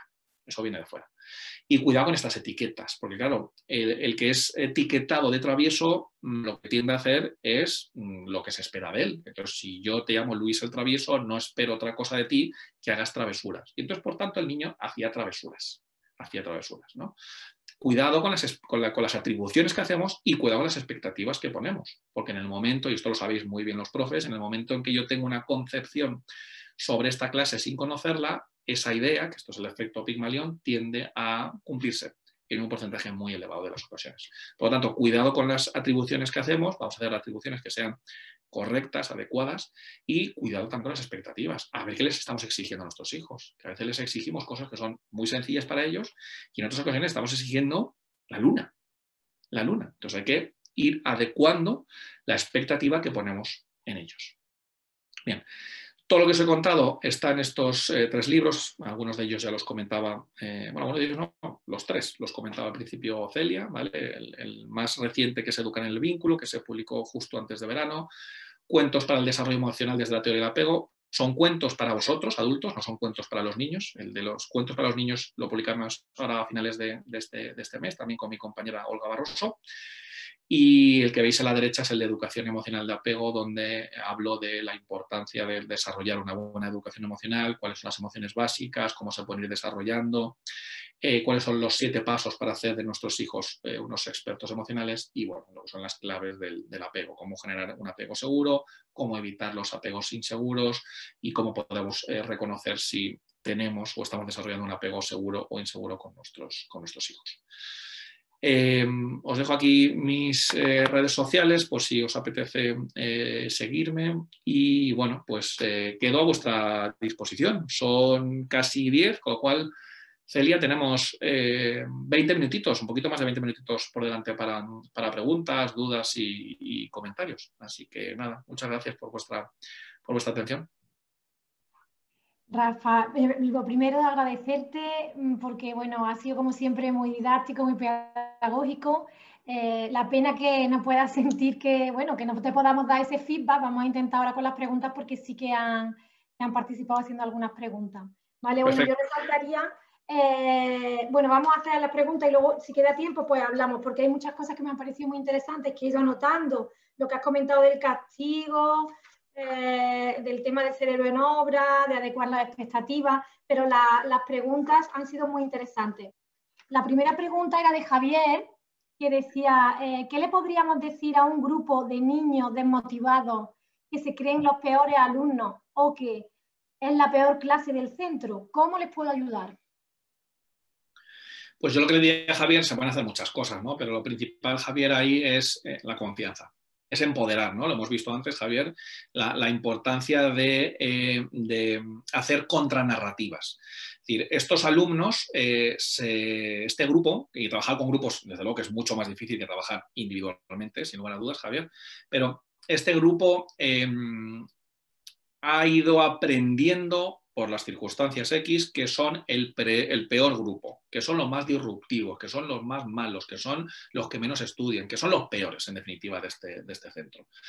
Y eso es una etiqueta que le han ido colgando en base a otras experiencias. Pues porque se portan muy mal, porque no atienden, porque las notas, porque fíjate, porque los conflictos, porque esto, porque lo otro. Vale. Y entonces eso es como decimos, ¿no? Eso es un San Benito que les hemos colgado.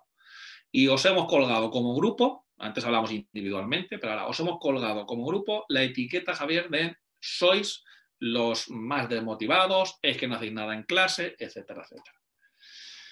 Bien, eso es una atribución que nosotros adultos hemos hecho de este grupo de niños, de menores, ¿vale? Y eso también, a su vez, Javier, es una expectativa que estamos haciendo. Sois unos maleducados, sois unos disruptivos y sois unos desmotivados de la vida, y no espero otra cosa de ti. Por tanto, hago una atribución y planteo una expectativa. No espero que mañana seáis los más motivados del mundo.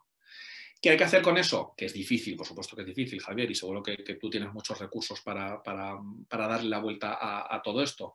Pero lo que hay que hacer es cambiar la narrativa, cambiar la idea, ¿no?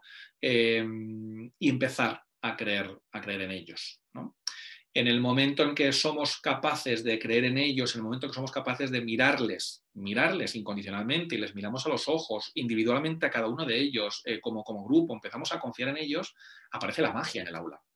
Y esto, Javier, es algo que conoces, ¿no? Es decir, que tanto en las clases que he impartido en la etapa de secundaria, en bachillerato, como en el ámbito universitario, entrar por la puerta diciendo que estoy encantado de la vida de dar clase a este grupo, sin conocerlos, y que estoy seguro que va a ser un año estupendo, magnífico.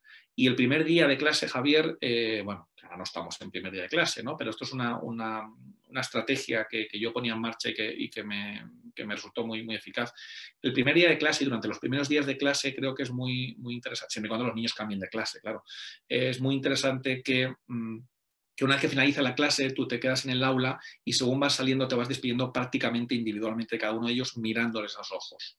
Y el hecho de que conectes ojo con ojo, el hecho de que conectes cerebro emocional con cerebro emocional, eso hace mucho, es una conexión, ya es un vínculo que has creado con él, ¿no?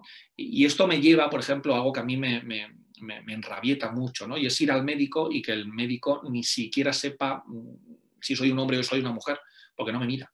Está constantemente metido en el ordenador apuntando todo lo que le estoy diciendo y me da las cosas y vamos, podría salir de la consulta y decirme, ¿y este qué es? ¿Es un hombre, es una mujer? ¿Y qué edad tiene?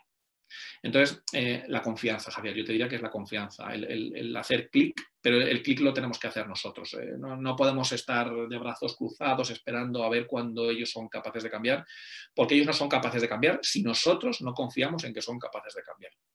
Sé que es una situación difícil, sé que en muchas ocasiones tenemos situaciones muy conflictivas en barrios, en poblaciones conflictivas, con situaciones muy, muy, muy delicadas, ¿no? Y donde lo menos importante, podríamos decir, es esta parte de las matemáticas y de la lengua.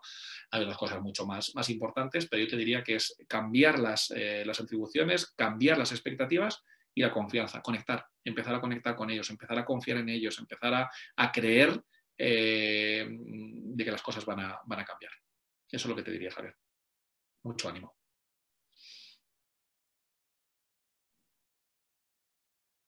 Celia, estás sin el micro. No se te oye. Sí, lo he apagado para no. Sí, gracias. Perdona, que Carmen comentaba también varias preguntas muy interesantes. Ha comentado estar presente y disponible y cubriendo las necesidades de un niño o una niña. Comenta que puede contribuir a un apego seguro y a una autoestima saludable. Pero ¿es posible, habiendo recibido el niño o la niña apego seguro, que pueda tener una personalidad insegura o mantener estados ansiosos o de miedo en diferentes situaciones o etapas de su infancia? Me parece muy interesante y claro, si esto puede ocurrir así, que yo entiendo que igual puede ocurrir porque nos encontramos a veces con estas situaciones, ¿qué podemos hacer? Vale, a ver. Si mi mamá y mi papá han desarrollado en mí un apego seguro, esa es la mejor herencia que yo puedo recibir de una mamá y de un papá. Desde luego que hay situaciones en la vida que son difíciles, hay situaciones muy desagradables y la vida no es un cuento de hadas, ni mucho menos, ¿no, Carmen? Pero lo que está claro es que el mejor factor de protección contra los golpetazos que recibimos de la vida es desde luego el apego seguro. No sé si he entendido bien la pregunta, pero es algo que me preguntáis muy, muy frecuentemente, ¿no? Es decir, si este niño tiene un apego seguro, ¿es posible que en un futuro se pueda convertir, ¿no?, en un apego inseguro? Es tremendamente infrecuente, es muy frecuente. Es decir, esto es como si decimos, y si el niño durante los primeros años hasta yendo a un colegio bilingüe y desarrolla muy bien el inglés, ¿se lo va a olvidar? Es poco frecuente. Es muy poco frecuente, ¿no? Rafa, yo creo que se refiere a que si tiene un apego seguro, si pueden estos niños mostrar comportamientos o estados ansiosos o con Vale. Entonces, si puede ser, por ejemplo, si puede tener una personalidad insegura, aunque tenga un apego seguro. Si ese apego seguro garantiza que ya sea un niño con una autoestima saludable, entiendo, una personalidad segura. Sí, vale, creo que ya lo he entendido, Carmen, perdóname. El apego seguro es un factor de protección. Por tanto, yo enfrento situaciones delicadas, difíciles y duras con más recursos que el apego inseguro. Ahora bien, si la pregunta es, ¿el apego seguro se puede encontrar con situaciones ansiosas? Sin lugar a dudas. O sea, el apego seguro no es un insensible de la vida. O sea, el apego inseguro no es una persona que le da igual todo y que todo les parezca bien y que vaya con la sonrisa de oreja a oreja. No, no, no. Solamente que el apego seguro tiene mayor capacidad y mayor probabilidad de poner en marcha recursos que le tranquilicen, que le legitimen la emoción, recursos para poder abordarla y recursos para poder enfrentarse a esa situación de una manera más óptima. Pero desde luego que en momentos puntuales, claro que sí, el apego seguro puede vivir situaciones de estrés, de ansiedad, claro, porque la situación es impactante, la vida es impactante, es estresante y hay situaciones que son desagradables. Ahora, que el apego seguro pueda desarrollar una personalidad insegura o estresante, eso no es tan frecuente. Desde luego que se va a enfrentar a situaciones estresantes, porque es que la muerte es estresante, porque es que el despido es estresante y porque hay determinadas relaciones sociales y de pareja que son estresantes, que son difíciles y hay determinadas situaciones de la vida que son duras y hay que enfrentarlas, desde luego. Y el estrés, ojo, el estrés es nuestro amigo, no es nuestro enemigo. Es nuestro enemigo cuando el estrés está siempre 24 horas del día en estado on. Pero el estrés es formidable, me permite activarme, me permite estar pendiente, me permite enfrentarme a la tarea de una manera eficiente. Ahora, si constantemente estoy en situación de estrés, constantemente estoy liberando adrenalina y cortisol, eso no es positivo y eso tiene sus consecuencias para el cuerpo y para la psique. No sé si con esto ya he podido contestar a la pregunta, Celia. ¿Te parece? Sí, bueno, no es como un carnet que te garantice, son una serie de habilidades. Nada. Se facilita, pero eso no quiere decir que nuestros niños que queremos criar de manera con apego seguro no vayan a vivir esas situaciones de miedo, de estrés, no se vayan a enfrentar. No. El apego seguro. Mochila, habilidades, sí, gracias a ese apego, pero no garantiza que no vayan a pasar por esos estados, ¿no? Ansiosos. Ni garantiza, ni queremos que garanticen. Es decir, yo quiero que mis hijos, a pesar de que puedan tener un apego seguro, yo quiero que sientan miedo y quiero que sientan tristeza y quiero que sientan vergüenza. Claro, no quiero que sean unos sinvergüenzas y que sean unos insensibles de la vida. Al contrario, quiero que sientan miedo porque hay peligros en la vida. Entonces, más me vale que mis hijos sientan miedo. No que sientan miedo en cualquier contexto, pero tampoco que desaparezca el miedo. Ya hemos visto las consecuencias que tiene para un mamífero que no exista el miedo. Entonces, el apego seguro, es alguien sensible y es alguien que tiene recursos. Habrá momentos, habrá picos donde esa seguridad, esa tranquilidad se le vaya, desde luego. No es un seguro toda la vida. Igual que el inseguro no es un inseguro toda la vida.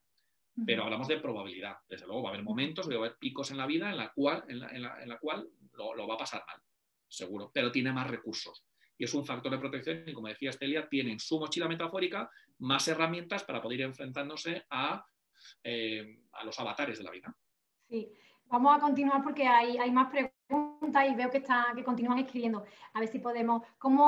Otra de las preguntas que planteaban es cómo podemos hacer para romper con un estilo de apego inseguro del que podemos provenir para no trasladárselo a nuestros hijos e hijas. ¿Cómo podemos ayudar a un niño o una niña que provenga de un apego inseguro? Son dos preguntas. Esto es lo que veíamos antes de los 3 pasos, ¿no? Si yo quiero que el día de mañana mi hijo tenga la capacidad de autorregularse emocionalmente, es decir, de autogobernarse él solo, esto comienza en mamá y en papá. Y nosotros tenemos que ser capaces de autorregularnos suficientemente bien. Para en un segundo paso yo enseñarte a ti a regularte y en un tercer paso que tú seas capaz de regularte por ti solo. Pues con el apego, esto es emocional, ¿no? Con el apego, que está muy relacionado, apego, vínculos, emociones y relaciones, con el apego pasa exactamente lo mismo. Si yo quiero que el día de mañana mi hijo tenga un apego seguro, más me vale tener yo un apego seguro, porque si no va a ser imposible. Ahora bien, es cierto que muchas personas provienen de un apego inseguro. Resulta que su mamá y su papá son apegos inseguros y de apegos inseguros vienen hijos inseguros. Esto es lo más parecido a las matemáticas que hay en psicología y en apego, ¿no? Es decir, una mamá y un papá con apego inseguro van a tener un hijo muy probablemente con apego inseguro. Ahora, si yo me dejo guiar, lo lógico y normal es que mis hijos, es decir, los nietos de mis padres, vayan a tener también un apego inseguro. Porque cuando hablamos de apego, no hemos entrado mucho en apego, porque por cuestión de tiempo no es posible, Celia, pero cuando hablamos de apego, hablamos de algo que no consiste en querer, sino que consiste en poder. No consiste en que tú quieras hacer un cesto con estos mimbres, sino que consiste en si tienes los mimbres o no los tienes. ¿No? Pero yo quiero hacer el cesto. Sí, sí, vale, estás muy motivado, que eso también es una parte importante. Estás motivado y quieres hacer el cesto. Pero mi pregunta no es si lo quieres hacer, que también es importante. Mi pregunta es, ¿tienes mimbres? Ah, no, no, no. Entonces, no, pero estoy muy motivado. Sí, sí, tú estarás lo motivado que tú quieras, pero no tienes mimbres. Entonces no puedes hacer el cesto. Entonces, cuando hablamos de apego, hablamos de poder, no de querer. A pesar de que la sociedad me esté constantemente diciendo que querer es poder, lo cual, bajo mi punto de vista, no es cierto. Entonces, preguntaba esta persona o este grupo de personas, ¿cómo podemos hacer? La única manera que yo conozco sana de poder reparar un apego seguro, perdona, un apego inseguro en un apego seguro, se llama psicoterapia, se llama ponerse en manos de un profesional. Es la única manera que yo conozco. Sí, también nos podemos drogar hasta arriba y entonces cuando yo tengo ansiedad, la droga me lleva al equilibrio y me lleva a la calma. Sí, pero no es una manera ni segura ni efectiva a largo plazo. Es decir, estrategias para puntualmente recobrar ese equilibrio hay muchas. Cualquier adicción nos lleva a ese puesto, digamos, de cierto equilibrio. Pero la única manera sana que yo conozco se llama psicoterapia, la única. Y bueno, también comentaba que cómo se puede ayudar a un niño o a una niña que provenga de un apego inseguro. Vale, si resulta, Celia, que nosotros somos padres adoptivos, que tenemos un apego seguro y nuestro hijo, el hijo que hemos adoptado, tiene un apego inseguro, nosotros tenemos mimbres y tenemos estrategias para poder desarrollar en este chiquitín un apego seguro. Vale, pero si no es así, o sea, si yo no soy capaz de enseñarte a ti, cambio el registro, si no soy capaz de enseñarte a ti inglés porque yo no sé inglés, pues está claro que yo inglés no te puedo enseñar, pues tendré que llevarte a algún sitio donde te puedan enseñar inglés, porque yo estoy muy motivado por enseñarte inglés. Pero si no tengo los mimbres para enseñarte inglés, chico, no es cuestión de cerrar los ojos y decir, venga, tú confía en que crees, en que puedes. Sí, sí, yo puedo imaginar lo que quiera, pero no sé inglés. Y entonces, si tú lo que quieres es que tu hijo aprenda inglés, pues tendrás que llevarle a una academia o tendrás que contratar un profesor, alguien que sepa inglés, porque tú no sabes inglés, no sabes el inglés mínimo, ¿no? Para poder enseñarle. Estás muy motivado, que está muy bien, pero no tienes los recursos, no tienes el mimbre. Con lo cual, si el chiquitín tiene un apego inseguro, doy la misma respuesta que he dado antes. Sí. Psicoterapia. No conozco otra manera que podamos conseguir que este chiquitín se transforme así como por arte de magia de un apego inseguro y que deje de ser alguien ansioso, inseguro, impredecible y sin capacidad de regularse y que se convierta así mágicamente de noche a la mañana en alguien seguro, pues porque sí, ¿no? Porque fue una situación y ya pasó y entonces de repente se ha reconvertido en seguro. No, las cosas no son así. Entonces la única manera que yo conozco sana se llama psicoterapia. También preguntaban cómo se puede generar un hábito en nuestros hijos e hijas, como por ejemplo que colaboren en tareas de casa. Si es necesaria una recompensa para que este hábito se mantenga o si quieren mantenerlo en el tiempo. A ver, yo no soy partidario me imagino que la pregunta va por recompensas. Por el tema del castigo, yo creo que has comentado, a lo mejor por ahí venía. Claro. Yo no soy partidario de recompensas materiales, creo que vivimos en un mundo suficientemente material como para que en casa fomentemos esa materialidad, ¿no? Y entonces yo soy partidario de reforzar lo que son los vínculos. De reforzar los vínculos y de fomentar desde que son bien chiquititos el trabajo en casa y de que entiendan que hay determinadas tareas en casa que no son agradables o que nos gustaría más estar haciendo otro tipo de cosas que hacerlas, pero toca hacerlas. Ni mi mujer ni yo somos partidarios de que pues si ponen la mesa pueden elegir postre o si hacen su cama les damos un chupachús, es decir, no, se lo agradecemos y estamos encantados y nos decepcionamos y nos ponemos tristes cuando no lo hacen y tratamos de que lo hagan, ¿no? pero creo que entrar en recompensas físicas no es recomendable, ¿no? Yo siempre cuento que mi hijo, desde que tiene, mi hijo Nacho tiene 4 años ahora mismo, y desde que tiene 2 años y poco, limpia conmigo los baños. Nosotros somos los encargados de limpiar los baños. No es la tarea más agradable del mundo, pero desde que tiene un poquito más de 2 años, somos los dos los que limpiamos los baños. Y él es el que coge el estropajo y lo mete hasta el fondo en el váter, y él es el que limpia.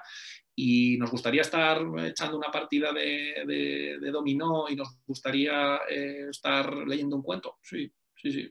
Pero las tareas de casa hay que hacerlas. Y cuando hace los baños, ¿le doy una tarta o le doy unos caramelos? No. Y cuando no los hace, ¿le castigo? No. No, entiendo que desde luego que ha habido momentos en los cuales no lo ha hecho y no he conseguido que lo hiciera. Bueno, pues ya está, ¿qué vamos a hacer? Lo intentaré el próximo día, ¿no? Pero creo que caer en ese materialismo creo que nos condiciona y nos limita mucho, ¿no? Sí. Te voy a comentar también que decían que, bueno, hablaban de los terrores nocturnos, que a qué se debían, apuntaba Irene, y qué hacer en esta situación, ¿no? Supongo que de tu hijo, tu hija... Habrá que ver, Irene, cada uno de los casos. Un terror nocturno en esencia es un miedo desmesurado. Es decir, alguien, pues como cuando nosotros tenemos pesadillas, ¿no? Pues nuestro cerebro azul, que cuando está durmiendo también está dándole vueltas, ¿no? Y entonces el cerebro azul pues tiene conectado con el verde, con sus emociones, con sus angustias y con sus problemáticas, pues elabora ahí unos sueños que son muy desagradables. Entonces los terrores nocturnos tienen que ver con esto. Entonces, pues igual que decimos con los adultos, cuando un adulto está pasando una mala época, está triste, está ansioso, está estresado por la situación del trabajo, ¿qué es lo que necesita? Que conectemos con él, que le acompañemos, que le acojamos, que nos hagamos cargo de su mundo emocional, ¿no? Pues el niño, más de lo mismo. Estamos hechos de la misma pasta, ¿eh? Los niños, los adolescentes y los adultos estamos hechos de la misma pasta. Tenemos una cabeza, 2 ojos, una boca, 2 orejas, 2 brazos, 2 piernas, comemos, nos hidratamos, dormimos por las noches, estamos hechos de la misma pasta. Entonces, aquí a Irene lo que le digo es que lo que este niño necesita es protección. ¿Protección en qué? No lo sé. No lo sé, porque esta situación se puede ver a una situación en el colegio donde el niño se siente aislado, donde no se siente integrado, se puede ver una situación de casa, no sé, pero el síntoma, la punta al iceberg que suelo comentar yo, ahí está, ¿no? La salida, ahí está. Ahora, algo pasa.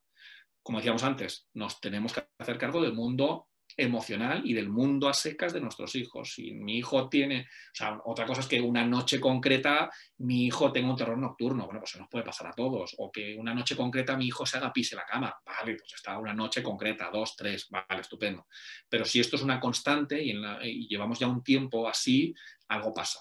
Cada vez que nuestros hijos no están en el equilibrio, ya sea por alimentación, ya sea por conducta, ya sea por síntomas, ya sea por descanso, cada vez que algo ahí no va como debería ir, algo pasa. ¿El qué? No lo sé. Yo tardo entre 7 u 8 horas en evaluar a un niño o en evaluar a un adulto o a un adolescente. Entre 7 y 8 horas.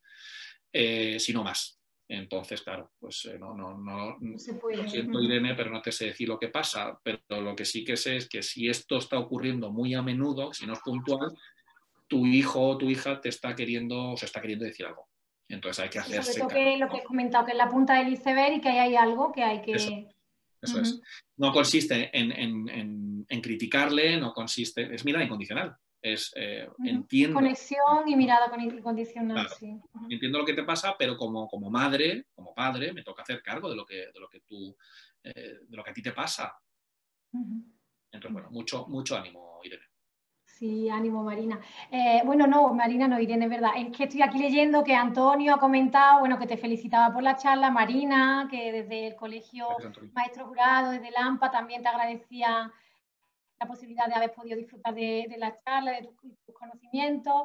Es que hay muchos mensajes aquí. Voy a leer algunos más. Hay muchísimos. Es que ya se me ha acumulado ahí. Dice, personalmente creo que muchos docentes están más preocupados en una educación curricular que emocional, comenta Rocío. Es un placer escucharte, Rafa, muy pedagógico, gracias. Rocío, ni te falta ni te sobra una palabra. Estoy completamente de acuerdo contigo. Estamos tan metidos en el currículum que se nos olvida la persona. Se nos olvida la persona, ¿eh? Y esto es esto es un problema muy grave. No hace falta más que asomaros a la ventana. Asomamos a la ventana y veis cómo está el patio. El patio, no solamente el escolar, sino el patio, ¿no? Es decir, tenemos lo que estamos trabajando y lo que estamos cosechando, sin lugar a dudas, Rocío. Estoy completamente de acuerdo contigo. No estamos viendo a los alumnos, no lo estamos viendo. No. Lo estamos viendo como el listado, el número 1, el número 2, el número 3, y son números, y estamos pendientes solamente de su cerebro azul, que es el académico, y de su cerebro rojo, que es les damos de comer, les damos de beber y descansan, ¿vale? Les damos un techo, ¿vale? Pero, ¿y el verde? El emocional. ¿Y el amarillo? Su director de orquesta. ¿Quién se hace cargo o quién les enseña a estos niños a gestionar sus emociones? ¿Quién les enseña a afrontar una situación en la cual ha muerto el abuelo o ha muerto el padre de un compañero suyo de colegio? ¿Quién les enseña a hablar en público? ¿Quién les enseña a conseguir sus objetivos? ¿Quién? Nadie. Nadie. Entonces, completamente de acuerdo contigo, Rocío. Muchas gracias por tus palabras. Mira, también comentaban por aquí cómo puede influir el uso de videojuegos violentos en edades tempranas en la construcción del apego. Y bueno, yo les voy a recomendar que lean tu artículo del fin de semana en El País sobre la tecnología, ¿no? ¿Cómo le llamaban? Los chupetes tecnológicos. Sí, yo lo recomiendo. No sé quién lo ha preguntado porque pone iPad, pero bueno, comentaba cómo puede influir el uso de esos videojuegos violentos en las edades más tempranas en la construcción del apego. No sé si tiene alguna relación con el apego, el uso de ese tipo de juegos o desarrollar esos juegos. En educación, Celia, no hay contexto neutro. ¿No? Es decir, todo influye. Puede que influya para bien, puede que influya para mal, influirá muchísimo o influirá un poquito. Pero algo que hagamos o algo que no hagamos, algo que digamos o algo que no digamos, que sea, no, esto se quedó en más 0,0. No, eso en educación no existe. No existe. Entonces, los videojuegos, los dispositivos tecnológicos, todo influye. Hay aspectos de los videojuegos que me parecen fantásticos poder trabajarlos con los niños, fantásticos. Fijaos, sin ir más lejos, hoy tengo el gusto de poder estar con todos vosotros, aunque no os vea, poder estar teniendo una charla con vosotros, intercambiando ideas y preguntas y respuestas gracias a un dispositivo tecnológico, pero también tiene su parte de peligro. Tiene su parte de peligro, y esto es algo que han reconocido. Bueno, tienes el documental, ¿no?, que está siendo de Netflix, que está siendo muy comentado, ¿no? Los grandes magnates y creadores de las redes sociales lo tenían clarísimo, que esto es un medio de control social, y es algo que se ha hecho en base a la adicción. Es decir, vamos a ver, un neonato cuando viene a este mundo, biológicamente le atraen estímulos que sean luminosos, luz, en movimiento, y que tengan sonido. Dar una vuelta a los videojuegos. Si tienen movimiento, si tienen luz y si tienen sonido. Es decir, es que han creado algo que está muy bien, que está muy bien. Que yo soy el primero que tengo la Wii en casa, no tengo más. La Wii en casa, y que no sé si una vez al trimestre mi hijo juega 20 minutos o media hora a la Wii. Vale. O sea, que si no consiste en echarlas a la basura, y no consiste en no tener redes sociales, y no. Pero consiste en que seas tú quien tengas el control. No que sea la red social la que tenga el control o el videojuego que tenga el control. Porque cuando entramos ya en adicción, es el estímulo adictivo, es la videoconsola la que te manipula a ti. Y yo quiero tener la libre decisión de cuándo entro, cuándo no entro, para qué entro y con qué no entro. Entonces, respondiendo a la pregunta, ¿los videojuegos agresivos pueden tener su influencia? No es que tengan influencia, es que tienen influencia. No es que puedan tener influencia, es que la tienen. Claro, es que no hay estímulo que sea neutro. Entonces, si yo estoy viendo, aunque sea en un videojuego, tiroteos, matanzas y atropellos, ojo, una cosa que no hemos dicho, Celia, el cerebro no distingue entre realidad y ficción. Cuidado. Entonces, estos son pozos. Hay determinados videojuegos que es que no digo que no deberían jugar nuestros hijos hasta X años, determinados videojuegos que no deberían existir. Que no deberían existir, igual que hay determinados programas de televisión que no deberían existir. No es que se pongan a las 5 de la madrugada, es que no deberían existir. Entonces, bueno, ya lo has comentado, Celia, que yo soy tremendamente crítico y me siento realmente muy preocupado como profesional y personalmente con todo el panorama que tenemos montado. Y entonces yo os animo a todos, ayer mismo lo publicó el País, un artículo, no recuerdo el título exactamente, pero bueno, habla de la influencia que tienen los chupetes tecnológicos sobre el desarrollo del cerebro y sobre nuestros hijos. Y ahí hablo de la preocupación que tengo y de cómo... igual que hemos hablado de la importancia de la heterorregulación de mamá y de papá, pues claro, es que yo quiero que sea mamá y papá quien calme al niño, quien heterorregule al niño, quien abrace al niño y quien le mire ojo a ojo al niño y se ponga a la altura del niño. No quiero que sea un dispositivo tecnológico. Claro. Y este es el problema que estamos teniendo, que estamos dando dispositivos tecnológicos para que calmen las emociones. Esto es una auténtica aberración. Es una auténtica aberración, Celia. Y lo estamos haciendo. Sí. Puedo repetir, no pasa nada si puntualmente lo hacemos. Todo lo hemos hecho. Pero si esta es la norma, si la norma es que cada vez que el niño me monta el pollo y yo le doy el iPad o le doy mi móvil, que ya se sabe hasta mi contraseña, pues vamos mal. Pero bueno, os animo a que reflexionéis en relación al uso de dispositivos tecnológicos que están bien, que nos aportan, fijaos, ¿no? Nos aportan cosas que son muy positivas, pero tenemos que ser nosotros los que regulemos los videojuegos, las redes sociales y los móviles. Es decir, que seamos nosotros que ejerzamos de corteza prefrontal, que ejercemos de cerebro amarillo. Y mientras yo como niño no sepa, que mi mamá o mi papá me gestione todo esto, porque yo no sé gestionarlo. Esto es como dice Catherine Lecuyer. Hacemos con los dispositivos tecnológicos algo que no haríamos con los coches. O sea, a nadie se le ocurre a los 16 años decirle, o a los 18, coger unas llaves del coche y decirle, toma, aquí tienes el coche. ¡Hala! Ensayo y error, a ver qué tal te va. Ten cuidadito, ¿eh? A nadie se le ocurre. Es decir, tú primero le enseñas y después le dejas volar. Pues exactamente lo mismo. Es decir, ¿por qué cogemos el iPad y decimos, toma, a ver qué tal te manejas? No, te voy a enseñar yo durante mucho tiempo. Y va a haber cosas que no puedes ver. Control parental, sí, control parental. Y luego además que yo siempre le digo a las familias que todos los juegos educan, que por eso es importante que los niños y las niñas jueguen a todo, igual que decimos que no hay que diferenciar los juegos, ¿no? Por el tema del sexismo y demás, pues igual en esto todo educa. Entonces un videojuego violento, evidentemente que eso está ahí, lo que tú has dicho de los pozos, ¿no? Todo educa, todo ayuda a construir, bueno, en tu desarrollo, a construir tu personalidad, te dota de una serie de habilidades, entonces no podemos mirar hacia otro lado.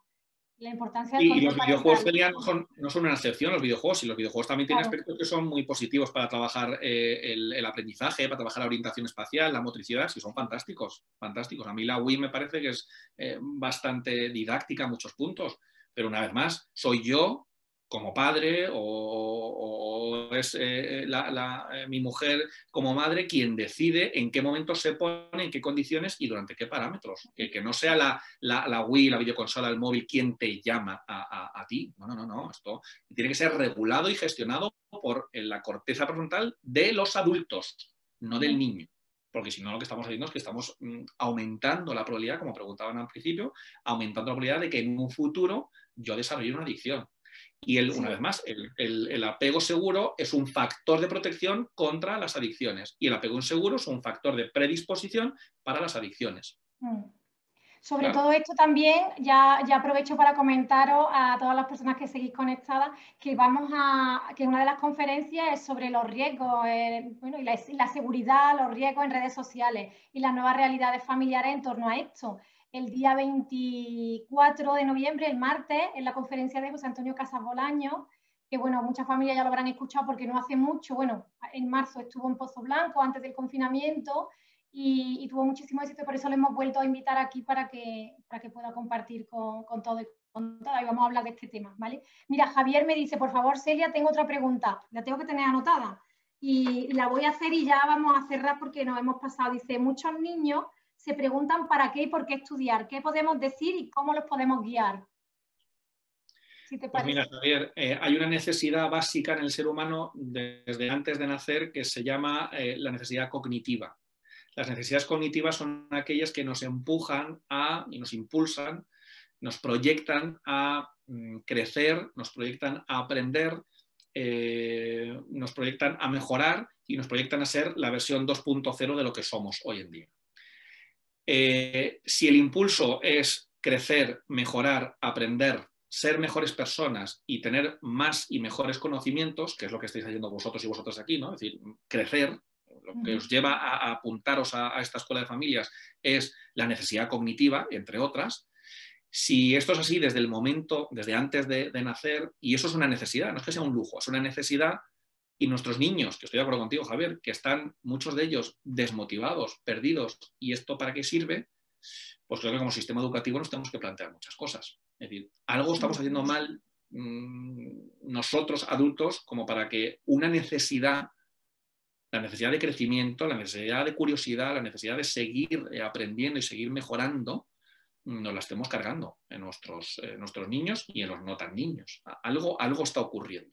Algo está ocurriendo. Y esto, voy a repetir, que eso es una problemática adulta del sistema educativo, de los profesores, de cómo organizamos todo y de no poder gestionar esto de una manera suficientemente bien como para que nuestros niños estén deseosos de ir al colegio, que la mayoría de ellos van deseosos al colegio y van encantados y contentos, ¿no? Pero nos encontramos también con un porcentaje importante que no les gusta. Nos encontramos con unos porcentajes, Javier, como bien sabes, de fracaso escolar que rondan el 25%. Es una auténtica barbaridad. Algo estamos haciendo mal. Algo estamos haciendo mal. Sí, evidentemente hay algo que hay que replantearse ahí en el sistema educativo. Bueno, pues Rafa, no te quiero quitar más tiempo, vamos a cerrar. La verdad que hay, no sé si has podido leer en el chat, pero bueno, todo el mundo agradeciéndote, dándote las gracias, felicitándote por la conferencia y demás, y animo a las familias que sigan participando, bueno, a la familia, a la comunidad educativa, al profesorado, a los profesionales que estén aquí interesados. La próxima es el jueves 12, el próximo jueves, esta semana, con Carmen Ruiz Repullo para hablar de educar en igualdad y de cómo prevenir la violencia machista desde la educación, ¿vale? Es a las 6:30, así que, bueno, os espero aquí a todas y a todos. Muchas gracias, Rafa, y espero que nos podamos encontrar pronto. Gracias a ti, gracias a vosotros. Os mando un abrazo fuerte y nada, cuidaos. Chao. Muchas gracias a todos también por la participación. Gracias, hasta luego.